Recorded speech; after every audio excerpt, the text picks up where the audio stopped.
నమస్తే. వైఎస్ఆర్ కాంగ్రెస్ పార్టీ కోసం పనిచేసి ఆ పార్టీ అధికారంలో ఉన్నప్పుడు 3 రాజధానులు అనే నినాదాన్ని ఉద్యమంగా మలచి అమరావతి కేంద్రంగా 3 రాజధానుల ఉద్యమాన్ని ఉరకలెత్తించినటువంటి మాదిగాని గురునాథం తర్వాత ఆ పరిణామాలతో ఆ పరిస్థితులతో ఏకీభవించక వైఎస్ఆర్ కాంగ్రెస్ పార్టీని వీడి తెలుగుదేశం పార్టీలో చేరారు. ఆ పార్టీ విజయం కోసం కూడా పనిచేశారు. ప్రస్తుతం గురునాథం మనతో ఉన్నారు, వారితో మాట్లాడతాం. సార్ నమస్కారం. నమస్కారం. బాగున్నారా? బాగున్నాం సార్. ఉద్యమాల్లో ప్రధానంగా 3 రాజధానుల ఉద్యమంలో మీ పేరు, మీ గొంతుక చాలా బలంగా వినపడింది. బలహీన వర్గాల నుంచి వచ్చి బలమైన వ్యక్తిగా ఎదిగి ఉద్యమాలు చేసిన మీరు అనంతరం జగన్మోహన్ రెడ్డితో డిఫర్ అవ్వాల్సి ఎందుకు వచ్చింది? 3 రాజధానులు కరెక్ట్ కాదు, అమరావతి కరెక్ట్ అని ఇప్పుడు ఎందుకు అనుకుంటున్నారు? ఏంటి మిమ్మల్ని మార్చిన పరిస్థితులు? చాలా సంతోషంగా ఉంది ఇవాళ మీతో కలవటం, మీతో షేర్ చేసుకోవటం. మీ ప్రేక్షకులందరికీ కూడా హృదయపూర్వక ధన్యవాదాలు. చాలా సంక్లిష్టమైనటువంటి ప్రశ్న, అది చెప్పాల్సినటువంటి అవసరం కూడా నా మీద ఉంది.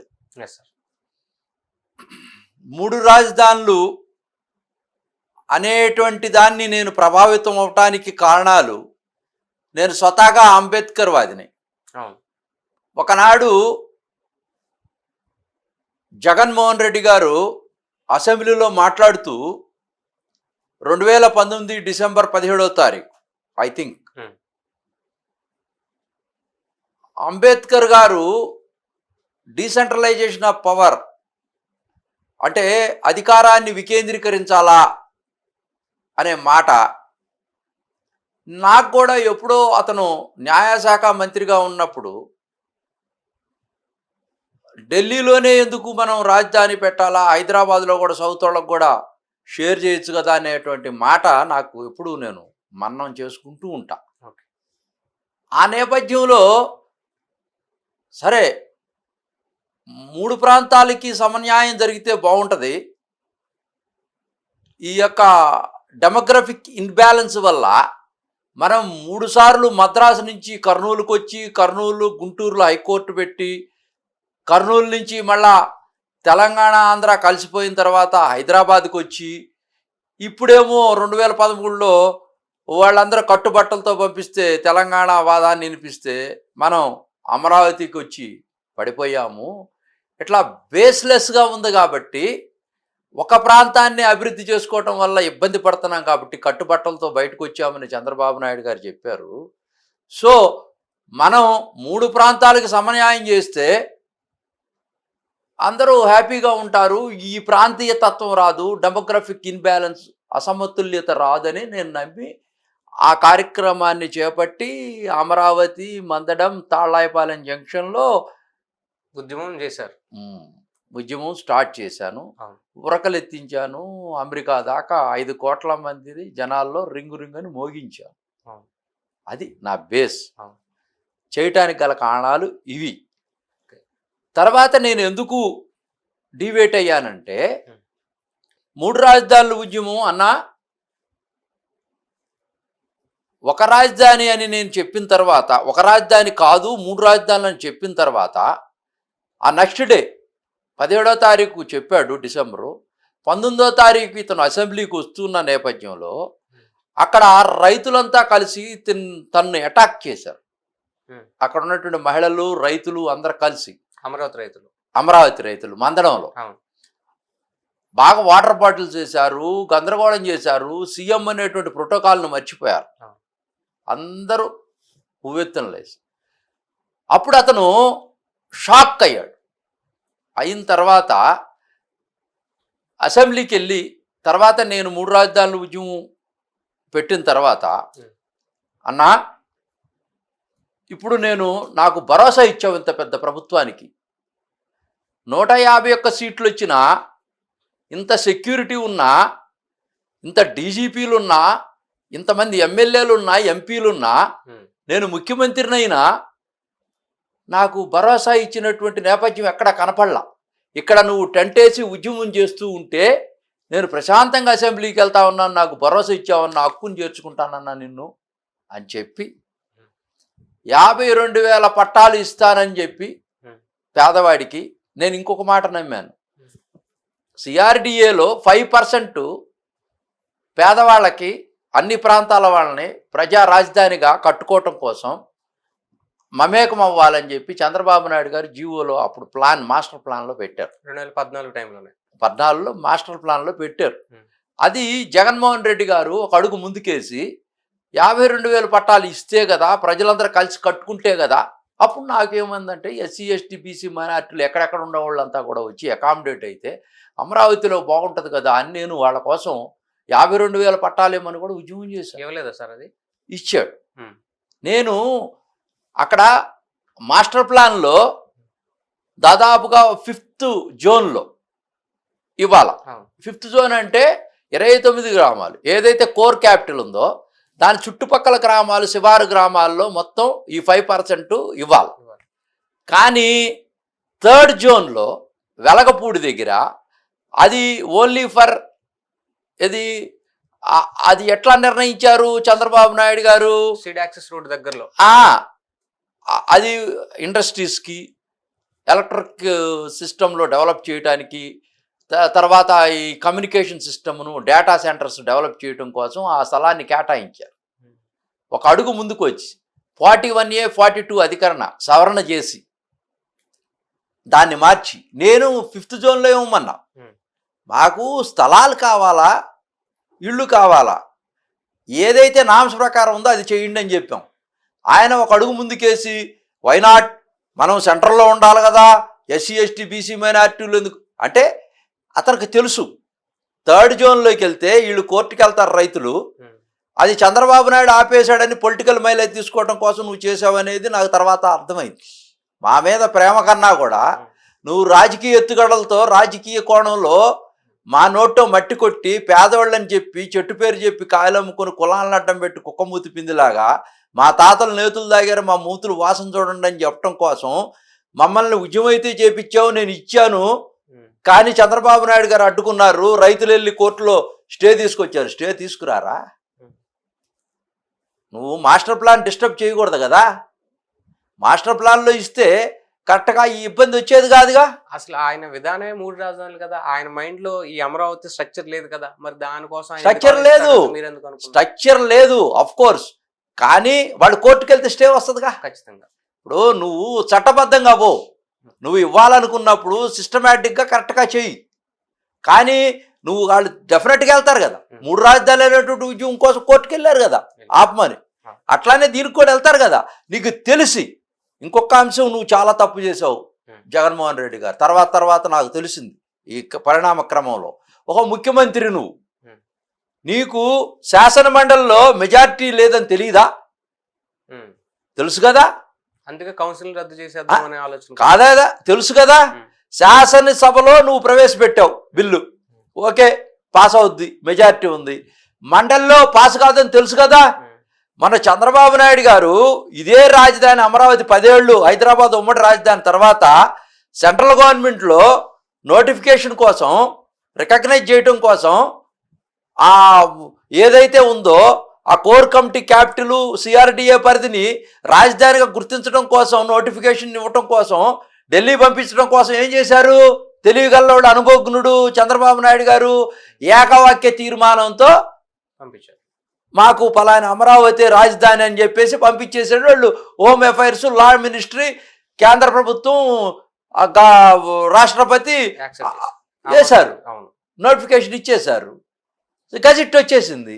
నువ్వు ఎందుకు చేయలేకపోయి? ఆ రోజున 3 రాజధానుల ఉద్యమం నేను చేస్తున్నప్పుడు నీకు నిజంగా చిత్తశుద్ధి ఉన్నట్టే జగన్మోహన్ రెడ్డి గారు, మీరు 3 అట్టానే ఏకవాక్య తీర్మానం చేసి కేంద్రానికి పంపించుండొచ్చుగా. 3 రాజధానులు కావాలని నువ్వు షరీఫ్ గారి దగ్గరికి పంపిస్తే అది కోల్డ్ స్టోరేజ్లోకి పోతే, ప్రివిలేజ్ కమిటీకి పోతుందని తెలుసు కదా. అది గజెట్ కాదని తెలుసు కదా. గవర్నర్ దగ్గరికి పోతే వీళ్ళు కోర్టుకు పోతారని తెలుసు కదా. తెలిసి నువ్వు భయభ్రాంతులను చేసి చంద్రబాబు నాయుడు అడ్డుకుంటున్నాడని శాసన మండలిని వేదికగా పెట్టుకొని దాన్ని రద్దు చేయడం కోసం సాహసించి చేతులు కాల్చుకొని రాజకీయంగా ఇబ్బంది పడింది ఎవరు?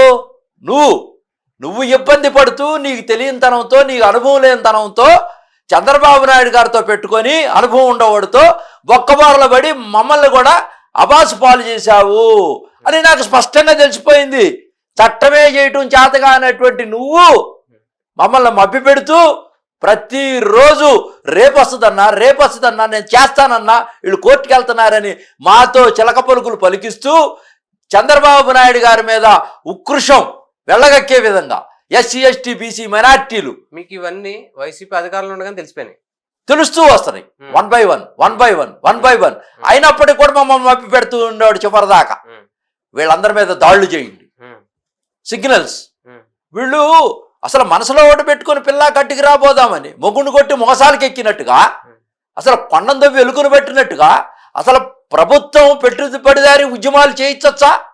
పెట్టుబడిదారి ఉద్యమాలు తెలియకుండా ఇన్ఫ్లుయెన్స్ చేస్తూ ఒక మాజీ ఎంపీ కంత్రి ఆయన అతన్ని అడ్డం పెట్టుకొని ఉద్దండరాయుడిపాలెంలో అతని సెక్యూరిటీ ఇచ్చి ఈ యొక్క ఉద్యమాన్ని అడ్డం పెట్టుకొని నీ వ్యక్తిగతంగా ప్రతీకారాలు తీర్చుకోవడం కోసం ఎవరైతే ఆదినారాయణ రెడ్డి గారు మీ జిల్లా నుంచి వస్తే ఒక రాజ్యానికి మద్దతు ఇస్తే అతన్ని ఏదో ఒకటి చేసేయండి, మ్యాన్ హ్యాండ్లింగ్ చేసేయండి అని చెప్పడంలో నీ ఆంతర్యం. జగన్ నుంచి అలాంటి ఆదేశాలు ఉన్నాయంట. అదే కదా, అప్పుడు అతను మిస్ అయిపోతే సత్యకుమార్ గారు వస్తే అతను వేరే మా 3 రాజధానుల ఉద్యమానికి ఆపాదించే విధంగా నేను ఒప్పుకోను. ఇప్పుడు కూడా వ్యక్తిగతంగా మనుషులు టచ్ చేయటానికి హింస లేకుండా చేయాలా, అహింసా మార్గంలో చేయాలా ఉద్యమం అనేది, నిరసన తెలియజేయాలా అంటే అక్కడ ఆ కంత్రి మాజీ ఎంపీ ఒక ప్రైవేట్ సైన్యాన్ని నిర్మించుకొని యథేచ్ఛగా దందాలు చేస్తూ,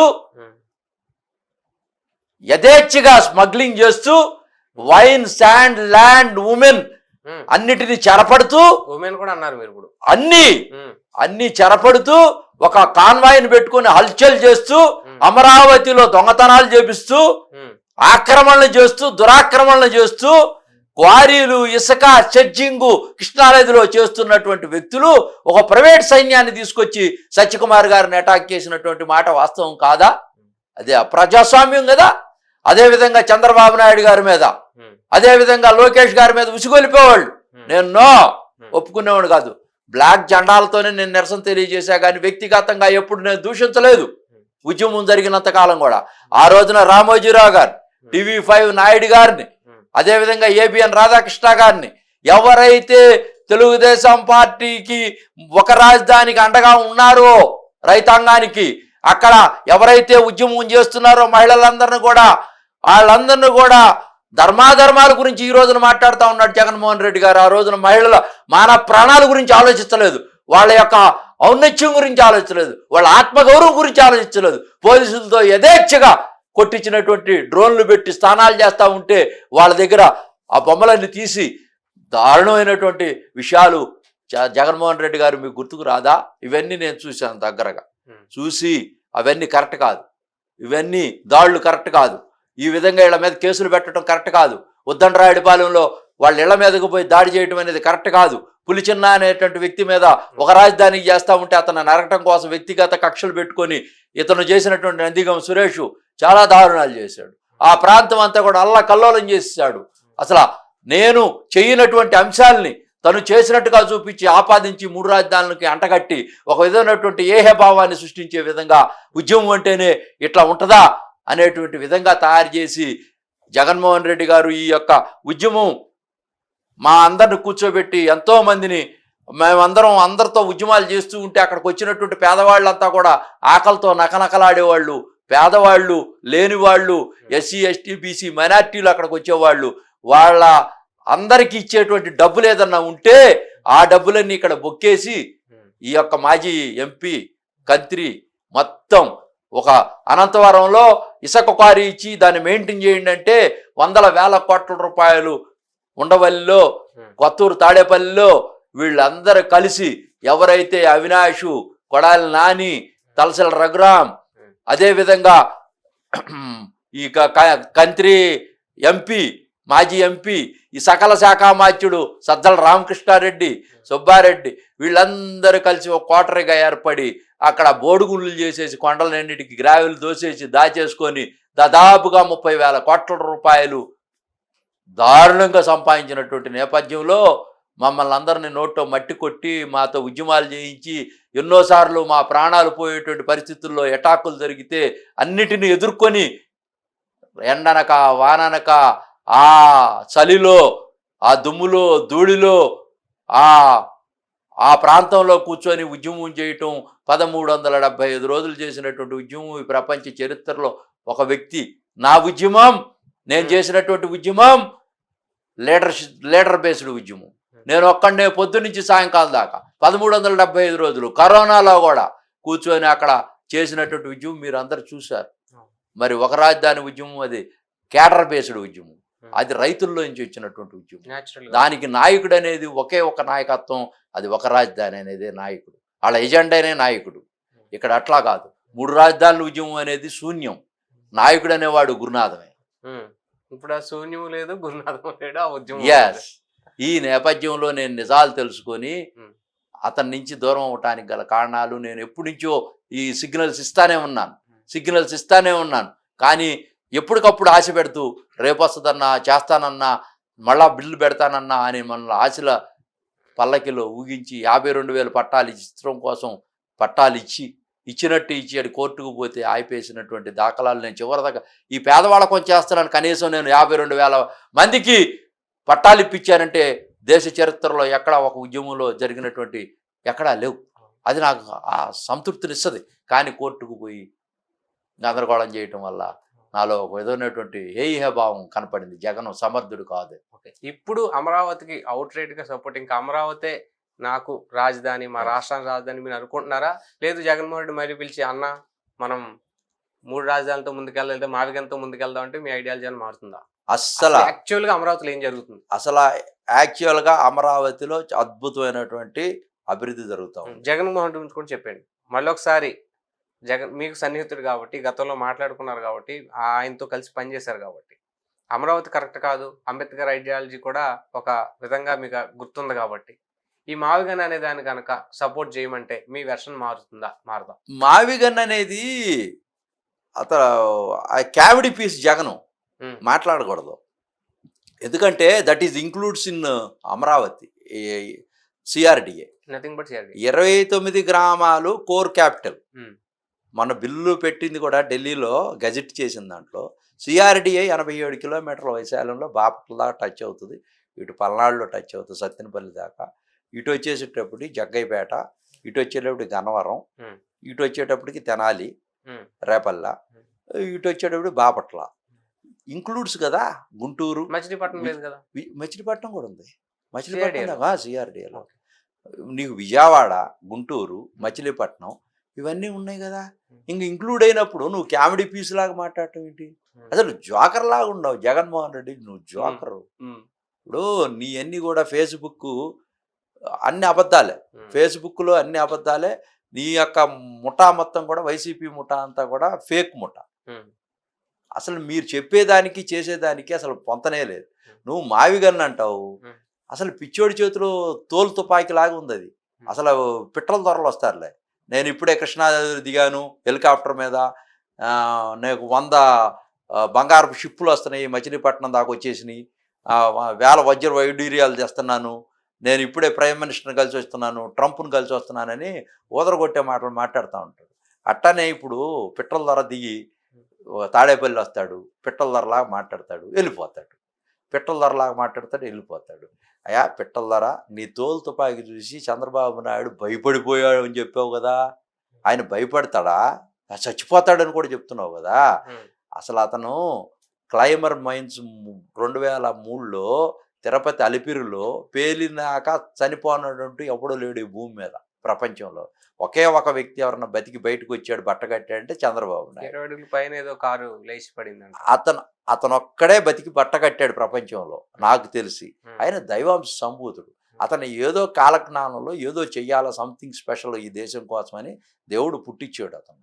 అందుకనే వెంకటేశ్వర స్వామి కరుణా కటాక్షాలతో బతికి బయటపడ్డాడు. అసలు అతను క్లైమర్ మైన్స్నే లెక్క చేయనటువంటి వ్యక్తి నీ తోలు తుపాకి మావి గన్ను, ఆ గన్ను ఈ గన్ను ఎందుకు బాబు? ఈ మాదిగానికి సమాధానం చెప్పు. మావిగన్ వర్సెస్ మాదిగాని. ముందు మావిగన్ వర్సెస్ అమరావతి కాదు. నువ్వెవరో రైతుల్ని కమిటీ అన్నావు, ప్యాంట్లు వేసుకున్న వాళ్ళు కమిటీయా? రాంబాబు, అవినాషు, తలసెల రఘురాము వీళ్ళు కమిటీయా? పేరుని నాని. అంటే వాళ్ళు ఈ రీజియన్ చుట్టుపక్కల ఉన్నారు కాబట్టి వాళ్ళని నియమించారేమో. అసలు వాళ్ళ రైతు కమిటీ ఏంటంటే ప్యాంట్లు వేసుకొని పోతే ఆగ్రహావేశాలకు గురైపోయి అక్కడ రైతు వేసుకున్నారు. ప్యాంట్ వేసుకోవచ్చు, రైతు కాదు కదా. నేను రైతు కమిటీకి నిష్ణాతుడైన నిపుణుడైనటువంటి వ్యవసాయం ఎవరైతే చేస్తున్నారో, వ్యవసాయ క్షేత్రంలో ఉండారో వాళ్ళని పంపించు. ఓకే, రియాలిటీ వస్తుంది. సరే, ఇంకోటి రైతులు అంటే అవినాష్ తలసి దగ్గర పక్కన పెట్టండి. రైతులు ప్యాంట్లు వేసుకోవద్దా? రైతులు అంటే రైతు గెటప్ లోనే ఉండాలా? అంటే రైట్ గెటప్ కాదు, వీళ్ళు వ్యవసాయం చేయరు కదా, వీళ్ళు రక్తపాతం చేస్తారు కదా, నరమేధం చేస్తారు కదా. రాజకీయాల్లో వీళ్ళు దుక్కి దున్నేది ఏంటి? మనుషుల్ని. మీరు రౌడీజాన్ని. ఏదైతే దేవినేని అవినాష్ ఎన్టీఆర్ జిల్లా వైసీపీ అధ్యక్షుడిని అంటున్నారో అదే అవినాష్ కోసం, అదే అవినాష్ని మీరు రథంపై ఊరేగించారు, అదే అవినాష్కి పెద్ద దండేశారు, అదే అవినాష్ చేతిలో కొరడా పెట్టారు. ఆయన్ని మీరు బాగా రాజకీయంగా ఒకానొక దశలో సపోర్ట్ చేసిన పెంచాం. అవును, అతనిలో మార్పు రాలా. నేను అనుకున్నాను నిజాయితీ పరుడు అనుకున్నా. నేను కూడా అతనితో చాలా సార్లు అంకుల్ మా నాన్న తర్వాత మీరే అని అనేవాడు అవినాష్. నన్ను ఆశీర్వదించాలా, నన్ను గెలిపించాలా అని నేను నిజమని నమ్మాను. అక్కడ నీ క్వార్టరీ నువ్వు వదిలేయట్లా, మేకవని నిన్ను పులి అనుకోవట్లా. నీ దొడ్డి ఆ క్వార్టరీని వదిలేస్తే నువ్వు బాగుపడేవాడు. నీకేమో వాళ్ళని వదలటానికి లేదు, వాళ్ళేమో నిన్ను వదిలే పరిస్థితుల్లో లేరు. దానివల్ల నువ్వు అబాసుపాలు అయిపోతా ఉన్నావు. ఇప్పుడు వాళ్ళు ఎవరైతే ఉన్నారో నీ బ్యాక్గ్రౌండ్ అంతా కూడా వాళ్ళని వదులుకుంటే నువ్వు మంచివాడివే, కానీ నువ్వు కాలేకపోతున్నావు కదా సమాజంలో. అంటే నేను కూడా ఏమనుకున్నానంటే ఇతను మంచివాడు, తండ్రి చనిపోయాడు, ప్రజల కోసం తాపత్రయపడుతున్నారు అనుకుంటే, నేను తర్వాత చూస్తే మాకేదైతే జగన్మోహన్ రెడ్డి గారు ఈ క్వారీలు ఇవన్నీ ఇచ్చేసి మెయింటైన్ చేయమన్నారో వాటన్నిటిని దాచేసుకొని దాంట్లో ఇతను కూడా ఉన్నాడు. నేను నమ్మిన తర్వాత ఇతను మారలేదు అందుకని నేను దూరం అయిపోయినటువంటి నేపథ్యం. ప్యాంటు వేసుకోవటమా పంచి కట్టుకోవటం అనేది కాదు, ఆ వ్యవసాయ క్షేత్రం గురించి, వ్యవసాయం చేసే వాళ్ళ గురించి తెలిసినటువంటి వ్యక్తులు కావాలి, కానీ రౌడీ రాజకీయాలు చేసేవాళ్ళు కాదు కదా విశ్లేషణ చేసేది. వచ్చిన జగన్ కలిసిన వాళ్ళు కూడా కొంతమంది రైతులు ఉన్నారు, వాళ్ళు కూడా మా పొలం వాళ్ళు రైతులండి. వాళ్ళు ఆల్రెడీ ఇప్పుడు కాదు 2014 నుంచి కొన్ని ఎకరాలు ఇచ్చారు, కొంత భూమి కోసం కోర్టులకు పోయారు. వాళ్ళు ఆల్రెడీ సింపథైజర్లు. ఎవరికి నవలూరులో కానీ లేకపోతే మందడంలో కానీ అదేవిధంగా నేలపాడులో కానీ వీళ్ళు రైతులు ఉన్నారు. వాళ్ళు సింపథైజర్స్ టు వైసీపీ. వాళ్ళతో కూర్చొని రైతు మీటింగ్ అని చెప్పి తూతూ మంత్రంగా పెట్టి ఒక రైతు కమిటీ వేశానంటే ఆగ్రహావేశాలకు గురయ్యారు కదా, చూసావుగా ఆ మహిళలు. రెండోసారి నువ్వు నాకు ముందు సమాధానం చెప్పు, నీ వల్ల బాధితుడైంది నేను, రాజకీయంగా ఆర్థికంగా సామాజికంగా అన్ని విధాలు నష్టపోయింది నేను. మా వాళ్ళందరూ ఎవరైతే ఉద్యమం చేశారో ముందు నన్ను దాటిపో. మావిగన్ను మాది కాని వర్సెస్, మావిగన్ను మా వర్సెస్ అమరావతి కాదు. అసలు నువ్వు అమరావతి వెళ్తే ఏముండదు, రాజకీయంగా పిండి చేస్తారు, అసలు పిండి చేస్తారు. ఆగ్రహావేశాలతో ఉన్నారు ఆ మహిళలందరూ. ఇంకెందుకు సార్ ఆగ్రహం? అమరావతి చట్టబద్ధ వచ్చేసింది, మీరు అందరూ చక్కగా అమరావతి డెవలప్. ఇప్పుడు ఎందుకు ఇతను ఈ మావిగన్ తెచ్చింది? అతనికి అసూయ, ద్వేషం, కక్ష, కార్పణ్యం. అభివృద్ధి చెందుతుంది, చరిత్రలో నిలిచిపోతాడు చంద్రబాబు నాయుడు గారు. 56,000 కోట్ల రూపాయలతో వర్కులు జరుగుతున్నాయి. ప్రపంచ బ్యాంకుల నుంచి, అన్ని బ్యాంకుల నుంచి, సంస్థల నుంచి లోన్స్ తెస్తున్నాడు, గ్రాంట్స్ తెస్తున్నాడు. శరవేగంగా 2028కి ఫస్ట్ ఫేజ్ ఓపెనింగ్ మోడీ గారితో చేతులతో చేయించబోతా ఉన్నాడు. 6 ఇన్స్టిట్యూషన్స్ కి 56,000 కోట్ల రూపాయలు అలాట్ చేశాడు. ఒక్కొక్క వ్యవస్థ ఎల్ఎన్టీ వాళ్ళు కానీ, రామ్జీ పల్లోజీ కానీ వీళ్ళంతా కూడా 5-6 ప్రోగ్రామ్స్ తీసుకొని 5-6 కన్స్ట్రక్షన్స్ స్టార్ట్ చేసి పెద్ద పెద్దవి చేస్తా ఉన్నారు. ఈ రోజున సిఆర్డిఏ బిల్డింగ్ చూడండి, అత్యద్భుతంగా కట్టినటువంటి బిల్డింగు. ఇంకా మీ అందరూ చూస్తున్నారు కదా క్వాంటమ్ వ్యాలీ, చాలా శరవేగంగా చరిత్రలో ఎవరు కట్టని విధంగా కడతా ఉన్నారు.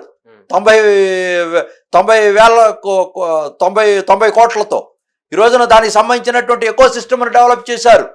క్వాంటమ్ వ్యాలీకి ఆల్గారిథం సిస్టమ్ తీసుకొస్తా ఉన్నారు.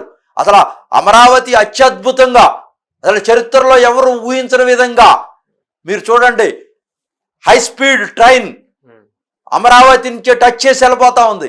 భారతదేశంలో 7 trains, high speed trains sanction చేస్తే 2,16,000 కోట్ల రూపాయలతో దాదాపుగా 4 ట్రైన్లు అమరావతిని టచ్ చేసి వెళ్తాయి. వైసీపీ కూడా ఇప్పుడు అదే అంటుంది, ఎప్పుడూ ట్రైన్లు వస్తాయి, ఎప్పుడో ఏదో వస్తాయి, దానికోసం 2,00,000 కోట్ల రూపాయలు అమరావతిలో ఆ నీటిలో పోయడం ఎందుకు?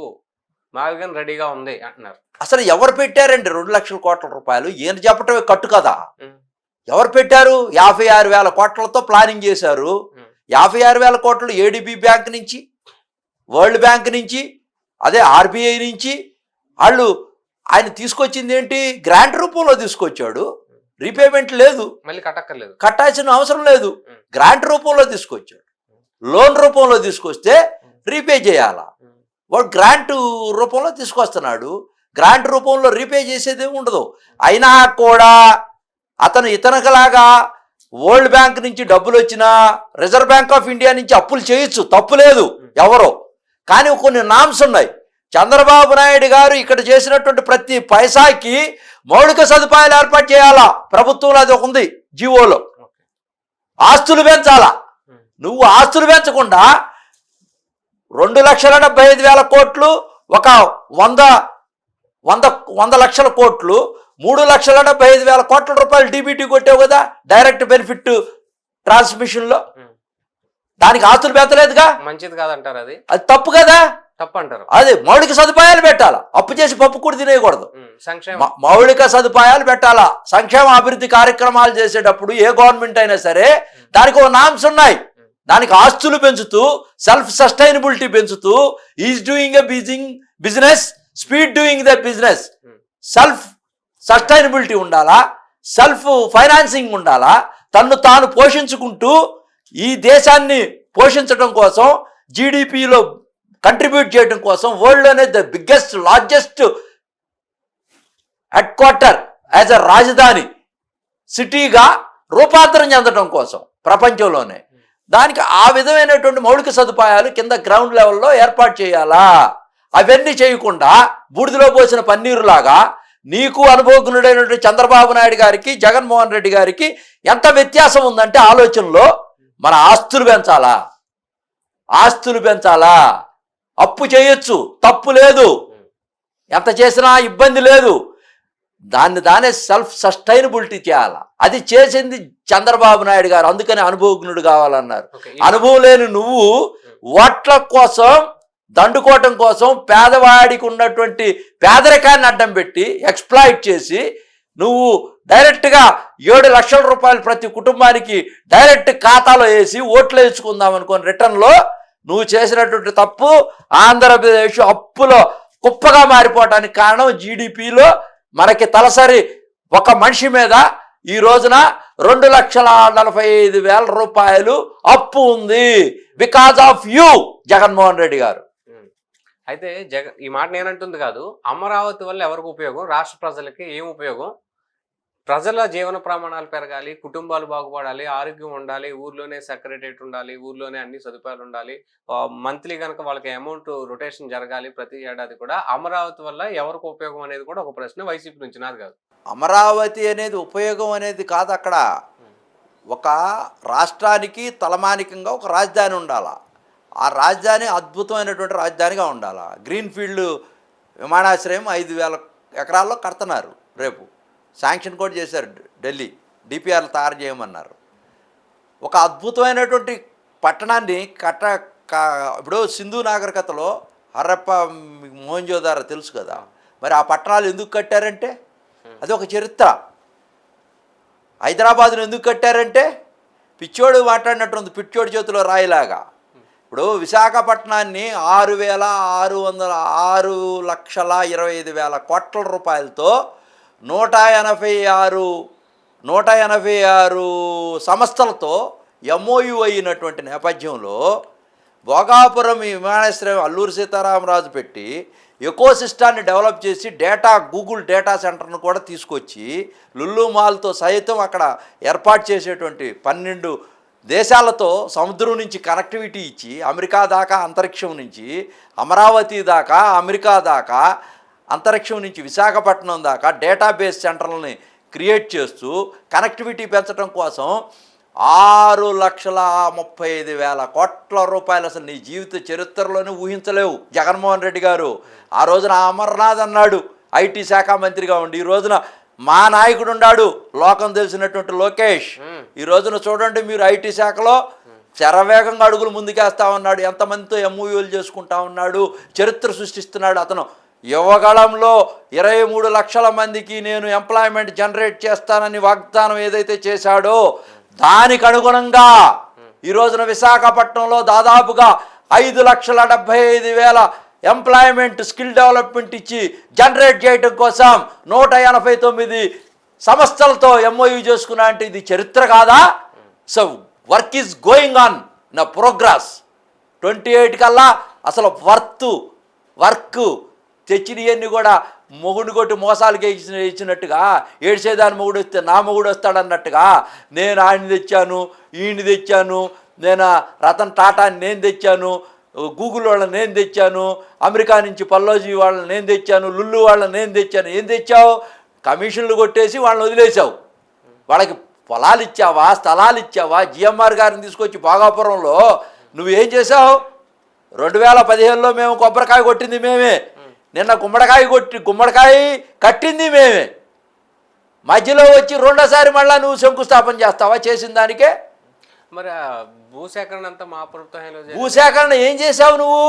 మేము పెట్టింది కొబ్బరికాయ కొట్టింది ఒక చోట, నువ్వు బొత్స సత్యనారాయణ విశాఖపట్నం అమర్నాథ్ అందరు కలిసి దీన్ని వేరే చోటకి డైవర్ట్ చేసి 2,300 ఎకరాలకి కుంచించి మీరు దాన్ని మేము 12,000 ఎకరాలు కావాలనుకున్నాం. ఇన్ని ఫ్యూచర్లో చరిత్రలో చారిత్రాత్మకమైనటువంటి కట్టడం గ్రీన్ ఫీల్డ్ కడదామని. సార్ మాట్లాడితే 12,000 ఎకరాలు, 30,000 ఎకరాలు, 50,000 ఎకరాలు, అసలు 1,000 ఎకరాలు ఏంటి, ఏం చేద్దామని? అవును సార్, ఇప్పుడు శంషాబాద్ మీరు చూడండి, హైదరాబాద్లో 5,000 ఎకరాలు.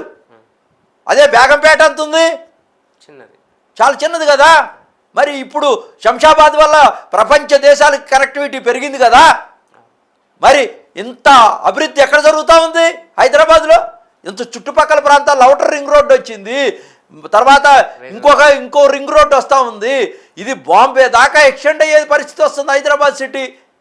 ఇంత పెద్ద సిటీ ఎక్కడుంది? మరి ఎట్లా డెవలప్ అయింది? చంద్రబాబు నాయుడు గారు ఆ రోజు తీసుకున్నటువంటి నిర్ణయాలే. అంటే ఇతను ఫ్యూచర్ ఎకో సిస్టమ్ని డెవలప్ చేస్తాడు, ఫ్యూచర్ ఆలోచన చేస్తాడు. ఆయనకి జన్ ఆల్ఫా, జన్ జీ జనరేషన్స్కి కనెక్ట్ అయ్యే విధంగా చంద్రబాబు నాయుడు గారు ఉన్నారు. ఇప్పటికి కూడా 76 ఏళ్ళైనా సరే, నువ్వు 50 ఏళ్ళైనా సరే నువ్వు ఎవరికి కనెక్ట్ కాలేకపోతున్నావు. జన్జీ మొత్తం జగన్తో ఉంది అంటున్నారు.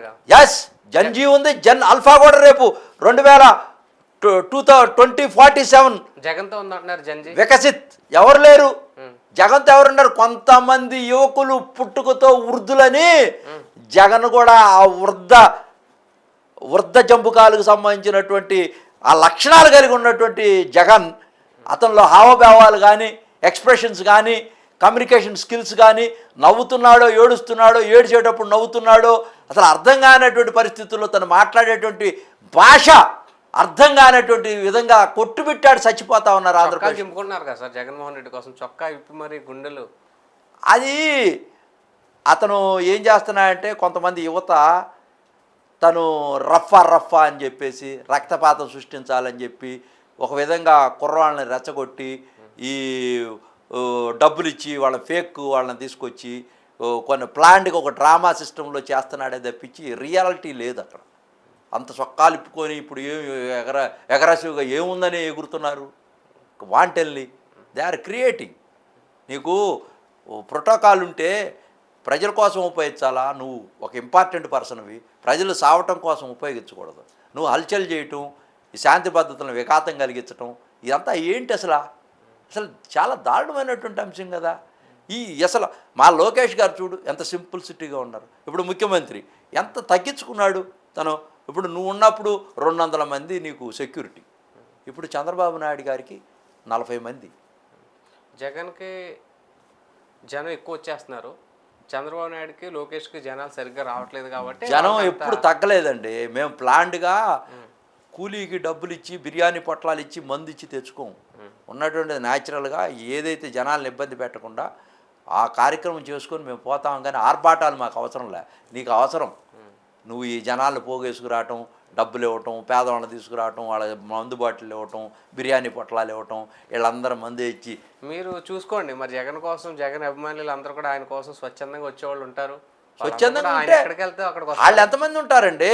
ఉమ్, అది ఉండేది పర్సంటేజ్ ఒక 1% ఉంటారు, 2% ఉంటారు. తతిమ వాళ్ళందరూ పోగేసుకుంటారుగా ఆ ముసుగులో. ఉమ్, ఆ ముసుగులో నువ్వు పోగేసుకొని చేస్తున్నావు. It's not real. ఉంటే మొన్న గెలిచేవాడు కదా. 2024లో 11 రెడ్డి అయ్యావు. 29కి నువ్వు ఇప్పుడు మావిగన్న అంటున్నావు. ఫస్ట్ అమరావతి అన్నావు 14, 19లో 3 రాజధానులు అన్నావు. అనంగానే నువ్వు 11 రెడ్డి అయ్యావు. ఇప్పుడు 26లో ఏమంటున్నావు? మావిగన్న అంటున్నావు. 29కి 0 రెడ్డి అవుతావు. No doubt about it. Why not 0 Reddy? మైనట్ Pulivendula. Only Pulivendula. No more Pulivendula. 0 Reddy. ఇది కొత్త పేరు క్రియేట్ చేసినట్టున్నారు. ఎస్, 0 రెడ్డి. జగన్ పాదయాత్ర మొదలైతే మళ్ళీ పొలిటికల్ ఏముండదు, వైబ్రేషన్స్ ఏముండవు. రెండోసారి పాదయాత్ర చేసిన వాడికి ఎవరికి నోకలు ఉండవండి రాజకీయంగా. ఇదే ట్రాష్. ఒకసారి పాదయాత్ర చేసావు కదా, నీకు ఇచ్చారు కదా, నువ్వు అవకాశాన్ని దుర్వినియోగం చేసుకున్నావు. నాకు తెలియకట్టున్నా రెండోసారి పాదయాత్ర చేసిన వాళ్ళు ఉన్నారా రాష్ట్రంలో కానీ దేశంలో ఎక్కడైనా? రెండోసారి అంటే వాళ్ళే చేశారు కదా. వాళ్ళ చెల్లెలు ఒకసారి చేసింది 2013లో, రాలా. ఇతను చేశాడు, అధికారంలోకి వచ్చాడు. వాళ్ళ పార్టీ 2 సార్లు పాదయాత్ర చేశారు కదా. వాళ్ళ నాన్న పాదయాత్ర చేశాడు, అధికారంలోకి వచ్చారు. వాళ్ళు ఇండివిజువల్గా ఎవరికి వాళ్ళు చేశారు కదా. ఇప్పుడు చంద్రబాబు నాయుడు గారు చేశారు, అధికారంలోకి వచ్చారు. లోకేష్ గారు చేశారు, అధికారంలోకి వచ్చారు. మళ్ళీ జగన్ చేసి అధికారంలోకి వస్తారు. జగన్ చేసి అధికారంలోకి వస్తాయంటే రాడు. ట్రాష్. ఇతను పాలన చూసేశారు. ఆనాడైనా చంద్రబాబు నాయుడు గారు చేసినవి చెప్పుకోలేకపోయాడు. అతను చేసినటువంటి తప్పుదం ఏంటంటే తను చేసినటువంటి స్కీములు జనానికి చెప్పుకోలేకపోయాడు. ప్రతిపక్షాన్ని ఖండించేటువంటి మెకానిజాన్ని తయారు చేసుకోలేకపోయాడు ఆ రోజున. అందుకు విఫలుడయ్యాడు. అంతేగాని అభివృద్ధి సంక్షేమంలో అతను చాలా నిష్ణాతుడు చేయటమే. కానీ వ్యక్తిగత దోషణలతో దాన్ని కౌంటర్ చేయలేక చెప్పుకోలేని పరిస్థితులు ఓడిపోయాడే కానీ యాంటీ ఇన్కంబరెన్సీ కాదు, వ్యతిరేక ఓటు కాదు. నిన్న మటుకి స్పష్టంగా 2024లో యాంటీ ఇన్కంబరెన్సీ. సుంకాలుగా పుంకాలుగా అతను చేసినటువంటి కోట్లు లిక్కర్ స్కాములు ఓ పక్క, ఏపీపీఎస్సి ఇప్పుడు ఈ రోజున డిఎస్సి అంటున్నారు చూసారా. ఏపీపీఎస్సిలో 785, 455 ఈ గ్రూప్ 1 గ్రూప్ 2కి సంబంధించినటువంటి మూల్యాంక చేసేవాళ్ళు కదా, కరెక్షన్స్ ఐలాండ్లో పెట్టి చైర్మన్కి సంతకం తీసుకోకుండా కొన్ని కోట్ల రూపాయలు అక్కడ లీకులు చేసి పేపర్లు మార్చి చాలామందికి అవినీతి చేసినటువంటి వాళ్ళు అక్కడ జరుగుతుంది డిఎస్సిలో. అది జరిగింది. జైలు గావింపబడ్డారు, రిలీజ్ అయ్యారు, సిట్టోళ్ళు బయటికి తీశారు. అది అవుతుంది పిఎస్ఆర్ సీతారాం దగ్గర నుంచి మొత్తం అంతా కూడా. మరి డిఎస్సిలో కూడా అలాగే జరిగింది. స్పోర్ట్స్ కోటా చెప్పి పేకాట ఆడిన వాళ్ళకి, బ్రిడ్జ్ గేమ్ ఆడిన వాళ్ళకి ఉద్యోగాలు ఇచ్చారు. నిన్న లోకేష్ గారు కూడా మాట్లాడుతూ పివి సింధుకి ఇచ్చినట్టు వాళ్ళకి ఇచ్చామన్నారు. ఎస్, ఆయన కూడా దొరికేశాడు అంటున్నారు వైసీపీ వాడు. ఏం లేదండి, దట్స్ అ వెరీ క్లియర్. నీట్లో లీక్ అయింది పేపరు, అది వాళ్ళు దేర్ అడ్మిటెడ్ ఫ్యాక్ట్. ఇక్కడ లీక్ అయింది అనేది ఏం లేదు, వీళ్ళు ఊరనే బురజల్లుతా ఉన్నారు. డిఎస్సి లీక్ అయింది అన్నట్లా, లీక్ అయింది అన్నారు. ఉద్యోగాలు ఇచ్చారు. సంవత్సరం నుంచి ఉద్యమాన్ని చేసి కాడి కింద పడేసి వెళ్ళిపోయి ఎటోళ్ళటు నీటి ఉద్యమం వచ్చిన తర్వాత డిఎస్సిని బయటికి తీసి రాజకీయ కోణంలో వాడుకుంటా ఉంది వైసీపీ. ఎవరో ఒక అనామకుడికి డిఎస్సి నెంబర్ 1 మార్కులు వచ్చినాయి అని చెప్పి అతనికి ఉద్యోగం ఇవ్వలేదని అభియోగాలు చేస్తూ 150 కేసులు వేశారు కోర్టులో. 150 కేసులు వేశారు. ఒకటి నిలవలేదు కదా. ఎవరు మేము బెనిఫిట్లు పొందలేదని బయటికి రాలేదు కదా. వచ్చారు కదా జగన్మోహన్ రెడ్డి దగ్గర కూర్చొని నాకు గోల్డ్ మెడల్ వచ్చింది, సిల్వర్ మెడల్ కూర్చొని ఉద్యోగాలు ఇచ్చారు. కొంతమందికి బ్రిడ్జ్ గేమ్. నిన్న 16,750 మందికి ఫస్ట్ టైం మెగా డిఎస్సి ఇచ్చిన తర్వాత మన కర్నూలులో కానీ కడపలో కానీ ఆంధ్రప్రదేశ్లో ఆ ఉద్యోగస్తులందరూ బయటకు వచ్చి మాకు అన్యాయం జరగలేదని ఉద్యమం చేశారు, చీకొట్టారు జగన్మోహన్ రెడ్డి గారిని. అట్ ద సేమ్ టైం ఇక్కడ వివాదం ఏంటి, హయ్యెస్ట్ మార్కులు వచ్చినోడికి ఇవ్వలేదు, ఎన్ఓసి ఇవ్వాల అతను. ఇప్పుడు ఎవరైతే జగన్మోహన్ రెడ్డి గారి దగ్గరికి వచ్చారో వాళ్ళు ఎన్ఓసి ఇవ్వాల.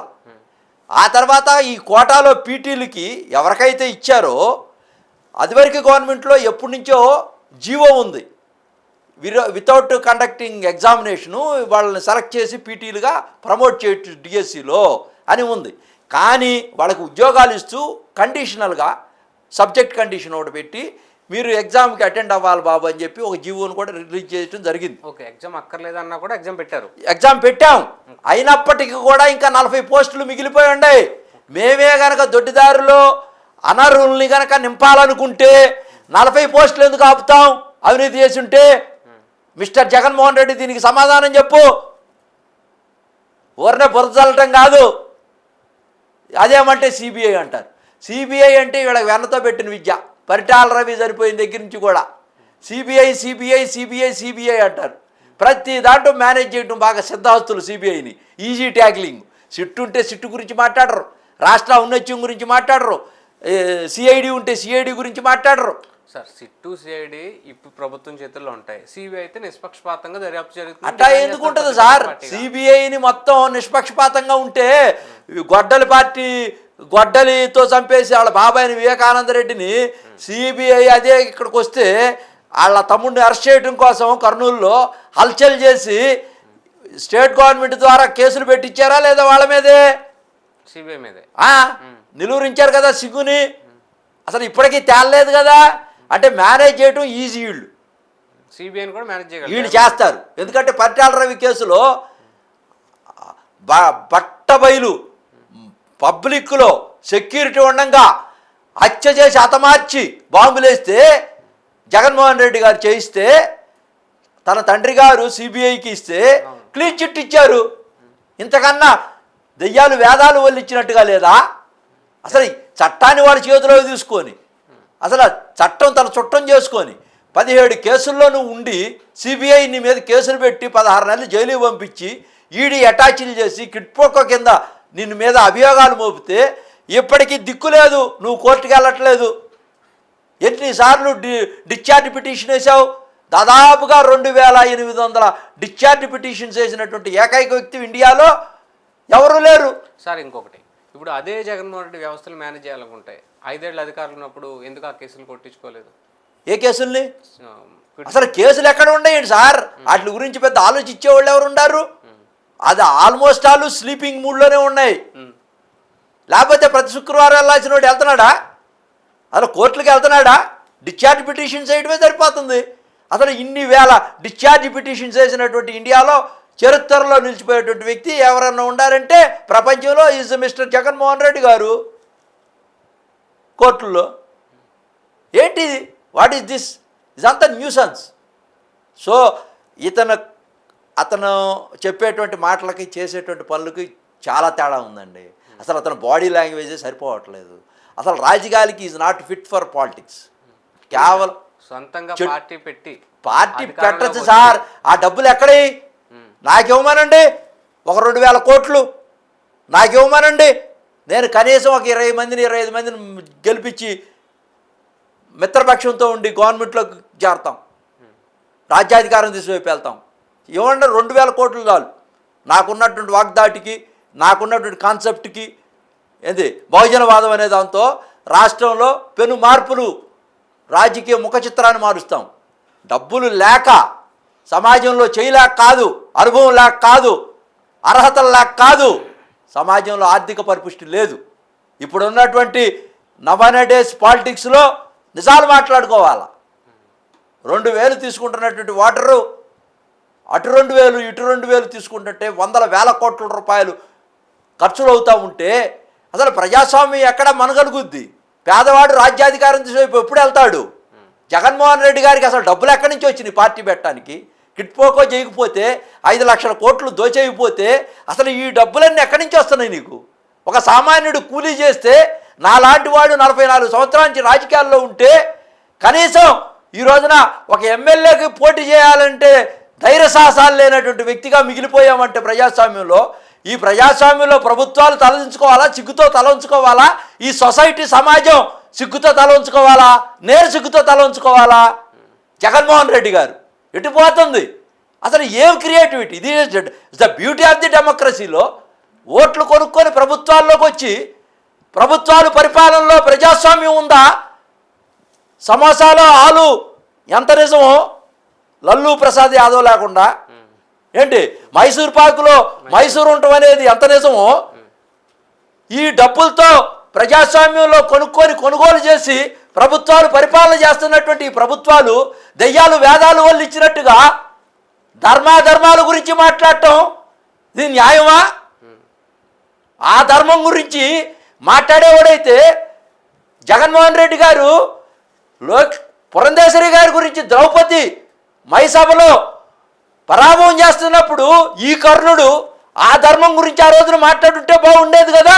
ఈ జగన్మోహన్ రెడ్డి గారు కొడాలి నాని గారు మా మేడం గారి గురించి మాట్లాడుతున్నప్పుడు ఇది తప్పు అని చెప్పుంటే బాగుండేది కదా. చంద్రబాబు నాయుడు గారిని అవమానపరిచి ఆ సభలో ఈ రోజున నీకొచ్చేటప్పటికి పేరు నానికి వచ్చేటప్పటికి నీ మీద కేసులు వచ్చేటప్పటికి వేరే వాళ్ళ మీద కేసులు వచ్చి జైలుకి వెళ్తా ఉంటే ఆ ధర్మాధర్మాల గురించి నువ్వు మాట్లాడతావా? ఇప్పుడు ఆ ధర్మం ఆనాడు నువ్వు కాపాడి ఉంటే ఆ ధర్మం ఈరోజు ఆ సత్యం నిన్ను ఈరోజు నా ధర్మం కాపాడేది.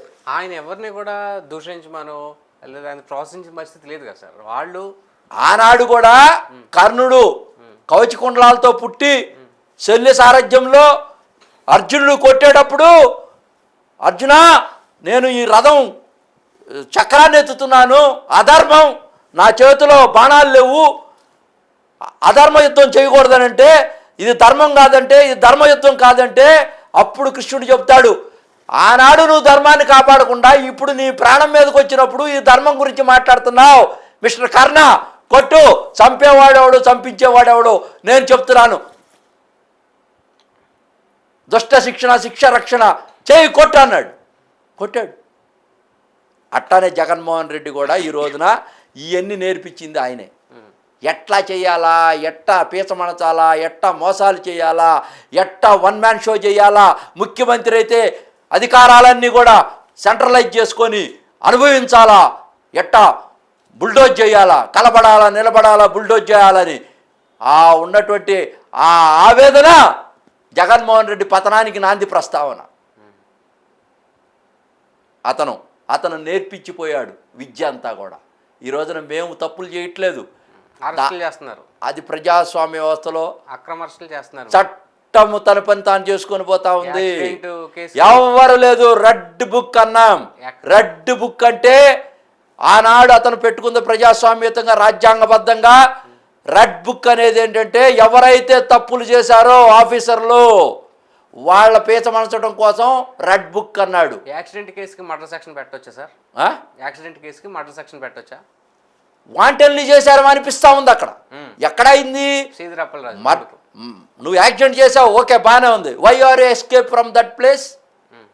వాలంటరీగా నువ్వు వెళ్ళి మానవీయ కోణంలో యాక్సిడెంటే కదా, ఒక అడుగు ముందుకేసి అతను తీసుకెళ్ళి హాస్పిటల్లో చేర్చచ్చు కదా. బినామీ వాడిని ఎందుకు పంపించావు అంటే wantonly you are committed the mistake, blunder mistake. At the same time నువ్వు ప్రజాస్వామ్యాన్ని కాపాడుతాను రాజ్యాంగబద్ధంగా మాజీ మంత్రిగా ఉన్నటువంటి నువ్వు కొడుకుని కాపాడటం కోసం నువ్వు తప్పు చేసావు కదా, you are committed blunder mistake. This is entire different case. అది వాంటెన్లీ జరిగినట్టుగా ఎస్కేప్ అవడం కోసం రాజ్యాంగబద్ధంగా జరిగినటువంటి వ్యవస్థలు ఐపీసీలో నువ్వు ఏదో తప్పు పని చేసావనే నేను మీ మీద పెట్టారే కానీ వాంటెన్లీ ఏం పెట్టలా, మీరు వాంటెన్లీ చేశారు. అది గమనించాలి జనం.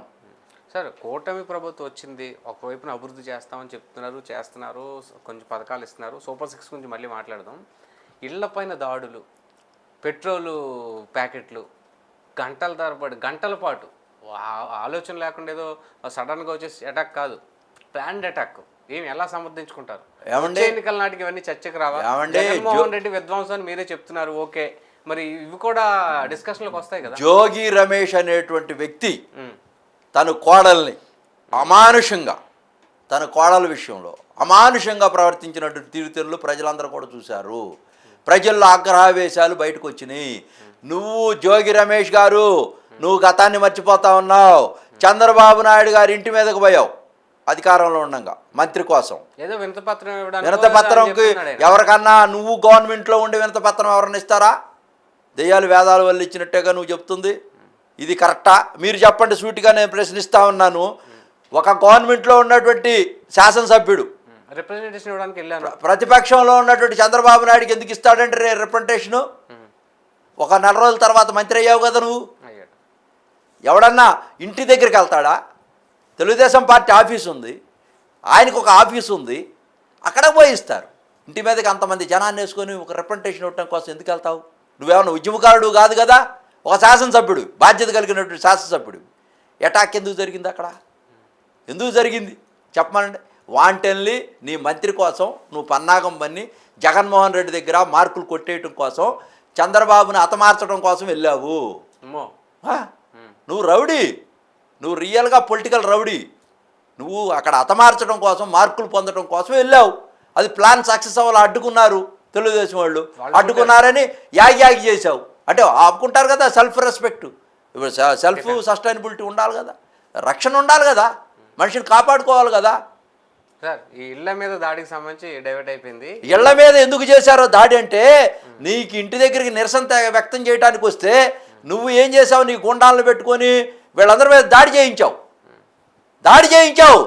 నీ ఇంటి దగ్గర రౌడీ మూకను మొత్తం పెట్టుకొని, నువ్వు మొత్తాన్ని పెట్టుకొని దాడి చేసినందువల్ల వీళ్ళు ప్రతి దాడి చేశారు.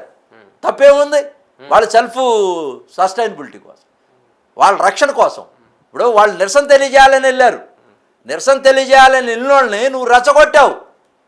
నీ బౌన్సర్లను పెట్టుకొని, నీ గుండాలను పెట్టుకొని వాళ్ళ మీద రాళ్ళు వేయించి గందరగోళం చేశావు. పోలీసుల సమక్షంలోనే పెట్రోల్ ఇస్తున్నారు మీరు. కొంచెం పెట్రోల్ ఏం కాదు సార్, అది ఎవరో వీళ్ళే పెట్టి అగంతకులు, వైఎస్ఆర్సీపీ వాళ్ళు కొంతమంది దాంట్లో పంపించి అగంతకుల్ని వాళ్ళతో వేయించి తెలుగుదేశం వాళ్ళే ఇస్తున్నారని చెబుతున్నారు.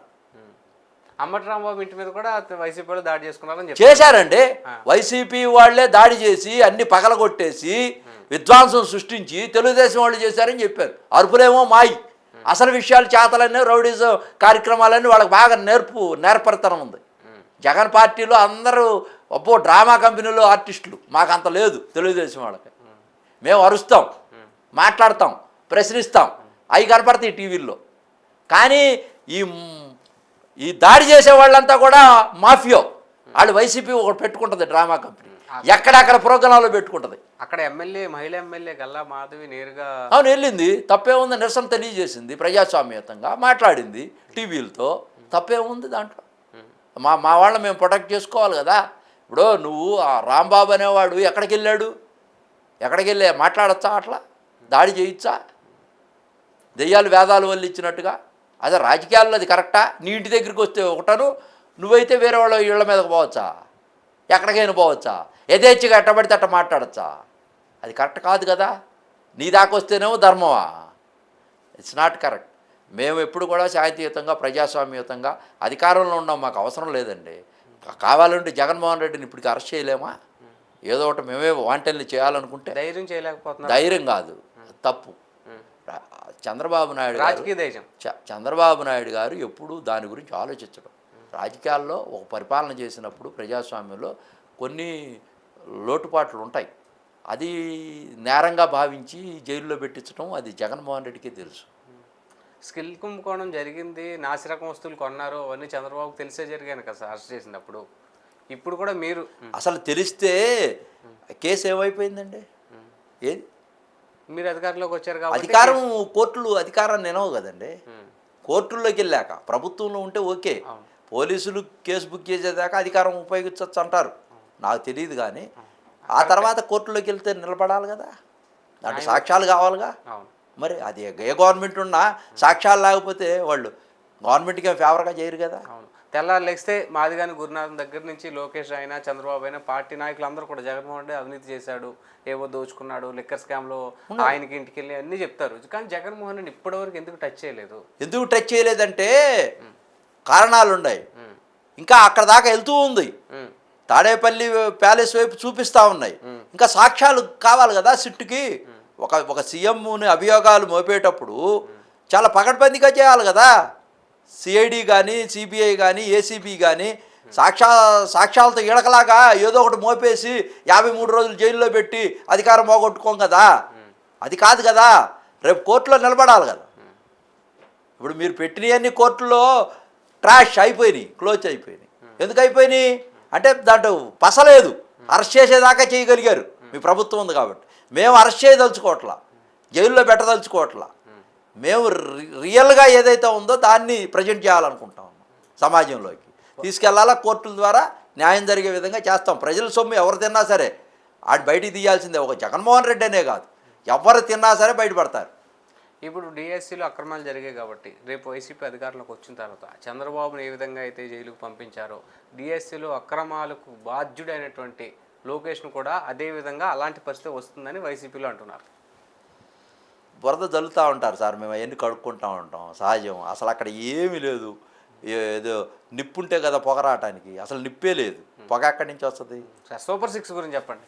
అసలు అమలు అవుతున్నాయా అవ్వట్లేదు అనేటువంటి మేము ముఖ్యమంత్రిగా ప్రమాణ స్వీకారం చేసిన రోజునే అవ్వా తాతలకు సంబంధించినటువంటి పెన్షన్ పెంచేటువంటి కార్యక్రమానికి శ్రీకారం చుట్టాం.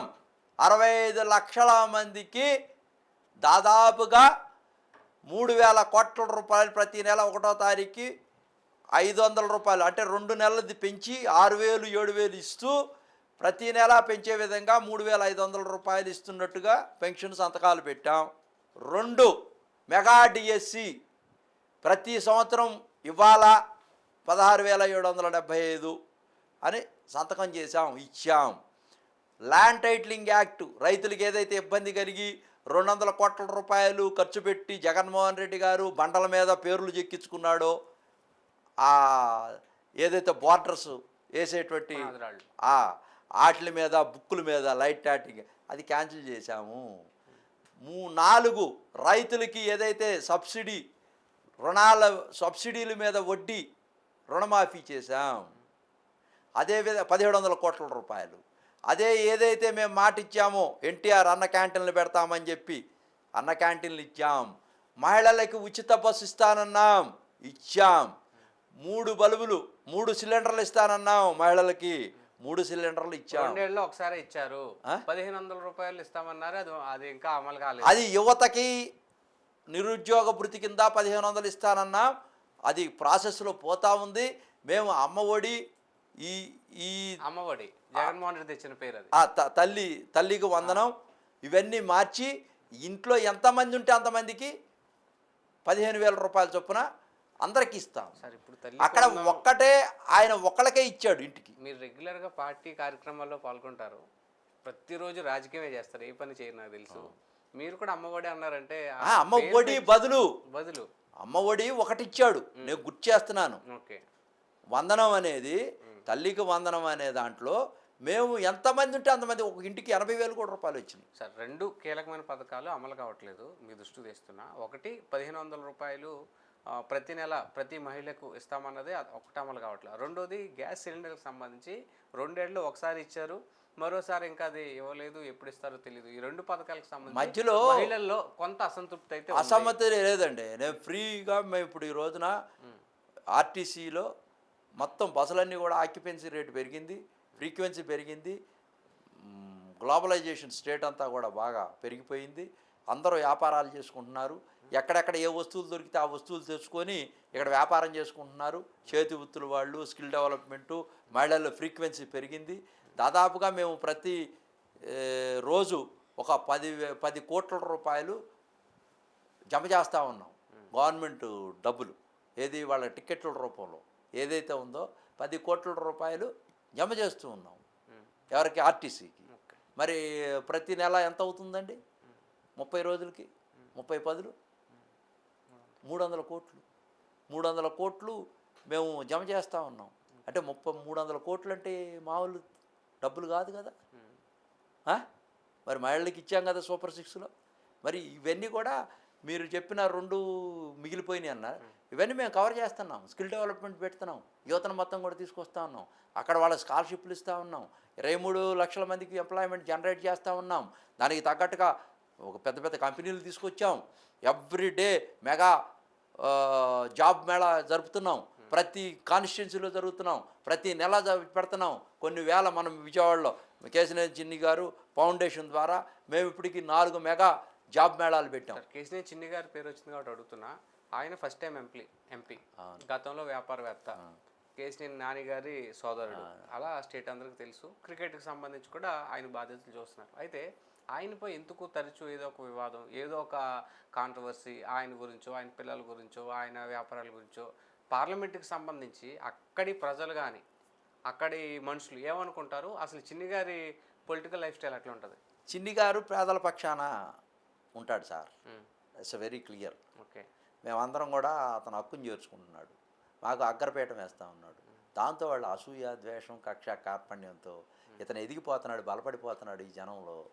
ఇంక పర్మనెంట్గా ఇతనే ఉంటాడు, ఇతను డిస్టర్బ్ చేయాలని దెయ్యాలు వేదాలు వల్లిచ్చినట్టుగా వీళ్ళు సైతాన్ సైన్యం మొత్తం కూడా ఆయన ఎమ్మట పడతా ఉంది. లేనిపోని అని బురద చల్లుతూ ఉన్నాయి. అసలు ఏమీ లేదు, అసూయ. అతను ఎదుగుతున్నాడు, అతను ప్రజల కోసం గురునాథం అనేటువంటి ప్రజలందరూ ఎవరైతే ఉండారో ఎస్సీ, ఎస్టీ, బీసీ మైనార్టీలని వీళ్ళందరూ హక్కును చేర్చుకుంటున్నాడు. పేదవాడి పక్షాన ఉంటున్నాడు, irrespective of caste and colour and creed and culture. ఇటువంటి సంస్కృతి కలిగినటువంటి సాంప్రదాయాలు కలిగినటువంటి ఎంపీ ఇప్పుడు దాకా ఎవరు కాలా విజయవాడలో. ఒక క్యాస్ట్ బేస్డ్గా ఉంటారు, ఓరియంటెడ్గా. అట్లా కాకుండా ఇతను అందరి పక్షాన ఉంటున్నాడు. సో ఇతను ఎప్పటికీ చరిత్రలో మిగిలిపోతాడు. ఇక మనకు అవకాశం లేదు, ఇక్కడ పొలిటికల్గా వ్యాక్యూమ్ లేదు అని చెప్పేసి వీళ్ళందరూ కూడా కుట్ర పొందుతున్నారు. కొంతమంది శక్తులు ఉన్నాయి అక్కడ, సైతాన్ సైన్యం. వాళ్ళందరూ పెద్ద పెద్దోళ్ళు, వేల కోట్లు అధిపతులు, ప్రజాప్రతినిధులు, మాజీ ప్రజాప్రతినిధులు, వీళ్ళందరూ కలిసి కుట్ర కోణంలో కర్ణుడి మీద ఎన్నైతే శాపాలు పెట్టాలో అన్ని శాపాలు పెట్టడం కోసం ప్రయత్నం చేస్తున్నారు. కానీ అభినవ కర్ణుడు మా చిన్ని గారు అన్ని చిరచ్ఛేదం చేసేస్తాడు రాజకీయాల్లో. అసలు లెక్కే లేదు, అసలు అది బుల్డోజ్ చేసేస్తాడు. ఎప్పుడు ప్రజల కోసమే ఆలోచిస్తాడు. ఒక్కటే నేను చెప్పదలుచుకున్నాను, 25,000 కోట్ల రూపాయల ఔటర్ రింగ్ రోడ్డు మొత్తం 87 కిలోమీటర్ వైశాల్యంలో పడమర తూర్పు సంబంధించినటువంటి ఫ్లైఓవర్సు, విజయవాడలో నడిబొడ్డులో మన మెట్రో ట్రైన్కి, అదేవిధంగా ఫ్లైఓవర్కి, నిడమానూరు దగ్గర నుంచి గవర్నమెంట్ హాస్పిటల్ దాకా అది కూడా డిపిఆర్ చేయించేశాడు. డబల్ డక్కర్ లాగా. పైనేమో ట్రైన్స్ పోతాయి, కిందేమో బస్సెస్ పోతాయి. అంత అద్భుతమైనటువంటి కట్టడాలు తీసుకొస్తూ 6 లేన్ రోడ్లు హైదరాబాద్ నుంచి విజయవాడ దాకా, గొల్లపూడి దాకా పెడితే కాదు, గొల్లపూడి దాకా కాదు, కృష్ణలంక దాకా పెట్టాలా. కనకదుర్గ అమ్మవారి దగ్గర నుంచి 6 లైనింగ్ పెట్టాలా, ఎలివేటెడ్ ఉండాలా. ఆ పైన అంతా కూడా అని తీసుకొచ్చి 6,750 కోట్ల రూపాయలు గడ్కారీ గారి దగ్గర శాంక్షన్ చేయించాడు. ఇది చరిత్ర. హై స్పీడ్ ట్రైన్స్, అసలు చరిత్ర ఎక్కడ టచ్ చేస్తూ ఉంది. ఎర్రబాలెం దగ్గర నుంచి, ఖమ్మం నుంచి, తిరువూరు మీద నుంచి, జగ్గైపేట మీద నుంచి విజయవాడ టచ్ చేయకుండా అమరావతిలోకి వెళ్ళి ఇదంతా కనెక్టివిటీ పెంచాడు. ఈ స్పీడ్ ట్రైన్స్ వచ్చినాయి అనుకో, 2,13,000 కోట్ల రూపాయలు. అసలు ఎక్కడ విజయవాడ రాజకీయ ముఖ చిత్రం మారిపోద్ది. అసలు రాజధాని అమరావతికి విజయవాడ రాజధాని ముఖద్వారం విజయవాడ. అసలు అద్భుతమైనటువంటి సిటీగా మారిపోద్ది, అసలు రూపాంతరం చెందుద్ది. అసలు ఎకో సిస్టమ్ డెవలప్మెంటు, ఇండస్ట్రీసు, ఒక పక్క ఎడ్యుకేషన్ హబ్. విజన్ ఉందండి చిన్ని గారికి? అండి విజన్ ఉందా విజయవాడ? చాలా విజన్ అండి. విజన్ లేకపోతే కనకదుర్గ అమ్మవారు అప్పుడు లాస్ట్ టైము బెజవాడ దసరా ఉత్సవాలు ఈ భారతదేశంలో ఒక ప్రకంపనను పుట్టించినాయి. అసలు ఎన్ని వేల కోట్ల రూపాయలు పర్యాటక కేంద్రం నుంచి తీసుకొచ్చి అసలు బ్రహ్మాండమైనటువంటి విజయవాడ చరిత్రలోనే అసలు అన్ని రోజులు జరిగినటువంటి కార్యక్రమాలు ఎప్పుడు లేదు. పూర్వపోయి తీసుకొచ్చాడు. సెలబ్రిటీగా ఉండాలా, పాత విజయవాడ ఇక్కడ ఆవిష్కృతం కావాలా, పర్యాటకులు రావాలా, అభివృద్ధి జరగాల, డబ్బులు స్పెక్యులేషన్ పెరగాల, వ్యాపార కోడలుగా మారాలా. ఈ రాష్ట్రంలో కనకదుర్గ అమ్మవారిని దర్శించే వాళ్ళంతా కూడా పర్యాటకంలో ఎంజాయ్ చేయాలా అని అద్భుతమైనటువంటి ఫలితాలు తీసుకొస్తా, పేదవాళ్ళ గురించి ఆలోచిస్తా, ఎంఎస్ఎంఈల గురించి ఆలోచిస్తా, ఇండస్ట్రీస్ గురించి ఆలోచిస్తా, ఎన్ఐఆర్డీతో టైఅప్ అయ్యి ఫౌండేషన్లో అందరినీ ఛాంపియన్లు తయారు చేసి ఎంప్లాయ్మెంట్ జనరేట్ చేస్తా, మమ్మల్ని అందరినీ ఉపయోగిస్తా, సమాజంలోకి తీసుకెళ్తా. ఎన్నో అద్భుతాలు, అభివృద్ధి సంక్షేమ కార్యక్రమాలు, అనేక సబ్సిడీ ఉచితంగా ఇచ్చేటువంటి కార్యక్రమాలు అన్ని కోణాల్లో 7 నియోజకవర్గాల్లో ఉధృతంగా అభివృద్ధి పదంలో ముందుకు దూసుకెళ్తా ఉంటే వీళ్ళ కళ్ళల్లో కారం చల్లుకొని, కళ్ళంటే నీళ్లు పెట్టుకొని యాగి చేసి అతని మీద అసూయ, కక్ష, కార్పణ్యంతో మాట్లాడుతున్నారు తప్పించి అసలు అతను తీసుకున్నటువంటి నిర్ణయాలు ఈ రోజున మీరు చూడండి. మొన్న ఒకే అంశం చెప్తాను. సత్యకుమార్ గారు మా జిల్లా ఇన్ఛార్జి మంత్రి గారు ఢిల్లీ వీళ్ళందరినీ పిలిపించారు. కేంద్రంలో మనం ఏ ఫండ్స్ ఉన్నాయో అన్నీ తీసుకొద్దామని చెప్పి 7 ఎమ్మెల్యేలు పిలిపించారు ఢిల్లీకి. కేశినేని శివనాథ్ని గారు మన పార్లమెంట్ జరిగేటప్పుడు మీరు చూసే ఉంటారు. అందరు మంత్రుల దగ్గరికి తీసుకెళ్తా ఉన్నాడు. మా విజయవాడకి కావాలా, మా విజయవాడకి డెవలప్మెంట్ కావాలా, మా విజయవాడకి కావాలా, మా విజయవాడ గన్నవరానికి ఫ్లైట్లు రావాలా అని అందరి దగ్గరికి తీసుకెళ్తున్న నేపథ్యంలో గడ్కారీ గారు అన్నాడు, ఏ కౌనే ఓ ఉదర్ సే విజయవాడ సే ఆయా ఓ కేసినేని శివనాచింది ఓ बहुत धन्यवाद देदाం ఆ, నేను ఎక్కడికి పోయినా క్యా చాయియే అని అందరూ వాళ్ళు అడుగుతారు అవి మమ్మల్ని ఏం చేయమని అడుగుతున్నాడు. అసలు ఎవరు ఏ మంత్రి కనపడినా ఎక్కడ కనపడినా ఎంపీలు అందరూ కూడా వాళ్ళ సొంత ప్రాజెక్టుల గురించి అడుగుతూ ఉంటారు. మాకు అది చేసి పెట్టండి, ఇది చేసి పెట్టండి, ఆ కాంట్రాక్ట్లో ఉండని. అసలు చిన్ని గారు ఎప్పుడు తన సొంత విషయాల గురించి మాట్లాడడు. ఎవరు కనపడినా సరే మా విజయవాడకి ఏం చేస్తారు మీ మంత్రిత్వ శాఖ నుంచి, మీరేం చేస్తారు సోషల్ వెల్ఫేర్ వాళ్ళు, మీరు ఐటీ వాళ్ళు మీరేం చేస్తారు, విమానయానం వాళ్ళు మీరేం చేస్తారు, మీ ఫండ్స్ ఏమి ఇస్తారు, ఇట్లా మాట్లాడుతూ ఉంటాడు. అసలు అతను చూసి చాలామంది పారిపోతున్నారు ఎదురు రాకుండా, ఫండ్స్ అడుగుతాడేమో అని చెప్పి. ఇక్కడ అసలు పెద్ద ప్రహాసనంగా ఉంది, ఇతని గురించి చర్చిస్తున్నారు. ఆయన అభివృద్ధి తప్పించి వేరే గురించి ధ్యాస లేదు అతనికి. అసలు great man, what such a great personality అని ఆయన కితాబ్ ఇచ్చాడు. మొదటిసారి ఎంపీకే అయిందే. అయినా కూడా అంత తాపత్రయపడతాడు. పార్లమెంట్ ఉన్నప్పుడు 24/7 అతనికి 24 గంటలు క్వశ్చన్ అవరే. చేనేత జౌళి గురించి, ఎంఎస్ఎంఈల గురించి, పార్కుల గురించి, తర్వాత ఆటో నగర్ గురించి, క్లస్టర్ సిస్టమ్ గురించి, అదేవిధంగా రాష్ట్రంలో జరిగేటువంటి అన్ని అంశాల గురించి, నౌకాయానం గురించి, మచిలీపట్నం గురించి, ఎయిర్పోర్ట్ల గురించి, ఫ్లైఓవర్ల గురించి, అసలు ఒక్క అంశం కాదు. కేంద్రం నుంచి మనకు ప్రయోజితకారక జల్ జీవన్ మిషన్ గురించి ఒక్క అంశం కాదండి. అసలు అతను మాట్లాడేటువంటి అన్నీ కూడా అభివృద్ధి, సంక్షేమం, అభివృద్ధి, పేదల పక్షానే ఉంటాడు. అడ్మినిస్ట్రేషన్ సార్ రాజకీయం చేస్తాడా, వచ్చే ఎన్నికలు గెలుస్తాడా, పొలిటికల్ గ్రౌండ్ వర్క్ ఎట్లా ఉంటుందండి చిన్ని గారు? అసలు జనమే ఆయనకి పొలిటికల్ ఎజెండా సార్. అసలు జనమే చూసుకుంటారు. అసలు జనము మొన్న 2,75,000 మెజార్టీ ఇచ్చారు. చరిత్రలో ఎప్పుడు లేదు విజయవాడలో. Now and never. అతను ఎలక్షన్ అనేది ఊరినే ఒక చిన్న ప్రక్రియ, అంటే దాన్ని ఏమంటాము, ఒక చిన్న యాంత్రికంగా తీసుకునేది, అంటే ఒక టెక్నికల్ కార్యక్రమం. అంటే సంతకం పెట్టడం, నామినేషన్ వేయటం, అది ఒక టెక్నికల్ ఇష్యూవే. అంటే అతని గెలుపు ఖాయం. అసలు అది అతను విజయం గురించి, అతను పోటీ చేసే దాని గురించి పెద్ద ఆలోచించట్లా. అభివృద్ధి సంక్షేమం గురించి ఆలోచిస్తూ ఉన్నాడు. Is a great man. అసలు చాలా అద్భుతమైన వ్యక్తి. ఆయనకి character, credibility, commitment, concerns, transparency, organising capacity అనేది ఈ 6 మెండుగా ఉంటాయి. ఎవరిలో నేను చూడలా డెమోక్రసీలో. It's the beauty of democracy. అసలు దగ్గరకు హక్కుని చేర్చుకుంటాడు. పేదవాడితో ప్రతి ఒక్కరితో మాట్లాడతాడు. ఆకలి దప్పుల్లో ఉన్నవాడిని పట్టిడు అన్నం పెడతాడు. అంత దూరదృష్టి కలిగినటువంటి మంచి మృదు స్వభావి, మంచి వ్యక్తి, మంచి లక్షణాలు కలిగిన వ్యక్తి, పేదవాడిని హక్కుని చేర్చుకునేటువంటి వ్యక్తి నేను ఎప్పుడు చూడలేదు. Now and never. Is a great man, such a great. మీరు కూడా పొలిటికల్గా ఆయనతో జర్నీ చేస్తారు? నేను కలిసే చేస్తున్నాం. ఆయనే అంటాడు నువ్వే నేను, నేనే నువ్వు అని.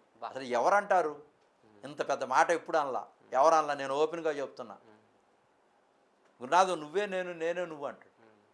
100 కోట్ల ఆస్తి అంటే ఏంటి, అంత పెద్ద పర్సనాలిటీ నన్ను అన్నాడంటే నాకు చాలా ఆనందం వేస్తుంది. నేను ఓపెన్గా మాట్లాడతాడు, అందరిని హక్కుని చేర్చుకుంటాడు, అందరికి పీఠం వేస్తాడు, అందరినీ నాయకులు చేయాలని తాపత్రయపడతాడు. ఒకటే చెప్తాడు, మీ అందరూ మీరు సెల్ఫ్ లీడర్స్గా తయారవ్వండి, సెల్ఫ్ మేడ్ లీడర్స్గా, ఫీల్ గుడ్ ఫ్యాక్టర్ తెచ్చుకోండి. నేను దానికోసం ఎంత సహాయమైనా చేస్తాను, ఎంత సపోర్ట్ అయినా ఇస్తాను. నేను తప్పులు చేయొద్దు, ప్రజల కోసం పాటుపడండి. మీ లీడర్షిప్ ఎమర్జీ అవ్వడం కోసం నేను అహర్నిశలు కష్టపడతాను. మీరు లీడర్గా తయారవ్వాలా, వాళ్ళ దగ్గర బానిసలుగా ఉండకూడదు అని చెప్తాడు. అసలు రియల్. అతని దగ్గరికి వెళ్ళిన తర్వాత అందరి వైఖరి మారింది. లీడర్లుగా ఎమర్జీ అవుతున్నారు చిన్న చిన్నోళ్ళు కూడా. అదే గ్రేట్ థింగ్.